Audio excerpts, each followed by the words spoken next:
साईंच्या शिर्डीमध्ये दत्त जयंतीची धूम सुरू आहे। साई समाधी मंदिराला फुलांची आकर्षक सजावट करण्यात आली आहे। राज्यभरामध्ये दत्त जयंतीचा उत्सव मोठ्या उत्साहात साजरा होतोय। दत्त जयंती निमित्त शेकडोंच्या संख्येने पायी पालखी घेऊन साई भक्त साई नगरीमध्ये दाखल झालेत।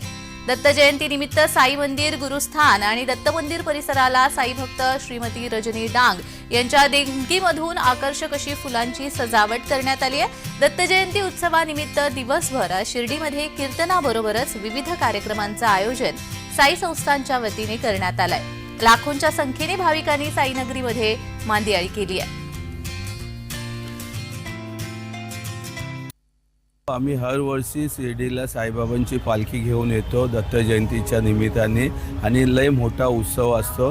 संध्याकाळी रात्री 9:30 वाजता बाबाची पालखीची मिरवणूक पण निघते। ते बघायला फार उत्सुकता वाढते आणि मनाची शांतता होते आणि सर्व मनोकामना पूर्ण होतात। बाबा जवळपास किती वर्षापासून तुम्ही शिर्डी? मी कमीत कमी 30 वर्षापासून शिर्डीमध्ये